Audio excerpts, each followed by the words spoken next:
Meet is that he goes around town selling bridge cards. In order to minimize the traveling time, let's find the shortest possible path that he must visit in a given set of cities and make sure that he returns to his hometown. He has a map to avoid getting lost and must visit 5 cities. There is a path between any 2 cities, but distances between them vary.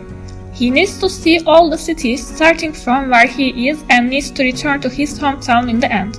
It can be showed the distance between the cities in a matrix. He is in a hurry. Because school is about to start in a weekend, he has no attendance left. The mission is to find the shortest path between the cities. First, he considers these 5 cities numbered 1 through 5. One path he could take starts from city 1 and moves around 2, 3, 4, 5 and returns back to the 1 for a distance of 54 kilometers. He could switch up the order he visits to sell more cars. We have 5 cities to start off. For each of the cities, he has 4 choices to visit next, then 3, then 2, then 1. So we have 5 factorial different possibilities which are equal to 120. Since he knows the ordering of the cities and the distance between them, he can calculate the distance of every path and choose the shortest distance. For easier understanding, the problem can be represented by a tree. The possibilities of the different orders of the cities can be found by the factorial of the number of cities. Time complexity is order of n factorial. Let's solve the problem with brute force in the way it's represented by the tree. For easier understanding, let's take a part of the tree and solve it. We will specify the distance between cities using the matrix we showed before. The distance from city 1 to city 5 is 13. The distance from city 1 to city 4 is 9. The distance from city 5 to city 4 is 5. The distance from city 4 to city 5 is 8. The total distance to arrive at city 4 is 18. The total distance to arrive at city 5 is 17. The distance from city 4 to city 3 is 12. The distance from city 5 to city 3 is 11. Z can arrive in city 3 by going through 5 then 4 or 4 then 5.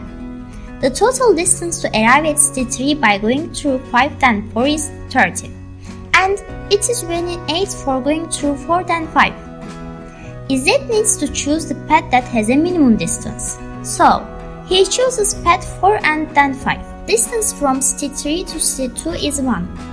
The total distance to arrive at the second city is 29. Let's do some calculations for the other branches of the tree that arrive at 2. Z has 3 options to arrive at 2 and he needs to choose the path that has minimum distance. The distance from city 2 to city 1 is 23. The total distance to arrive at the city 1 is 52. Let's do some calculations for all branches of the tree. Z has 4 options to arrive at 1, and he needs to choose the path that has a minimum distance, which is 52.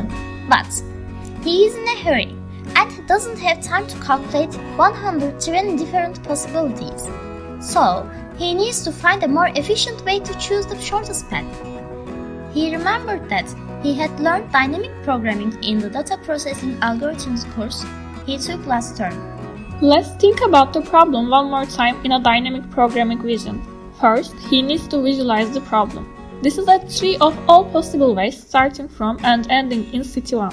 When he chooses a node from the tree, he can go all the way down but not up. If he sums up all the edges in the desired direction, he will get the total distance of the travel. Let's use the concept of node instead of city. If we want to summarize all the paths where the last node before turning back is node 2, we can get this branch. This is node 2. When the program reaches here, it can go only to node 1, which terminates the program and calculates the final distance. A step back, if you are in one of these nodes, you can go to the city 2 and then 1 in the final. One step back, if you are at this node, the possible cities you can visit 1, 2 and 5. Also, you have the 1, 2, 3 option. If you're in this node, you can go to 1, 2, 4 and 5. And finally, if you're in city 1, you have all the city options available to go. This technique, where we merge all the paths into one map to calculate the minimum distance, is called dynamic programming. If a problem has recursive parts where it needs to call the same inputs repeatedly, we can consider the repetitive parts as subproblems and store their results in memory to use later. In this way, we can use computer resources efficiently and save time. Want to see the difference? If we have 10 cities instead of 5, solving this problem with brute force would require this much time. When you solve it with dynamic programming, it will take this much time. See, it is almost 35 times more complex. The difference is huge. Congrats Izzet for selling all of his cards. He is ready to returning school. See you in another homework for Izzet Göksel's class.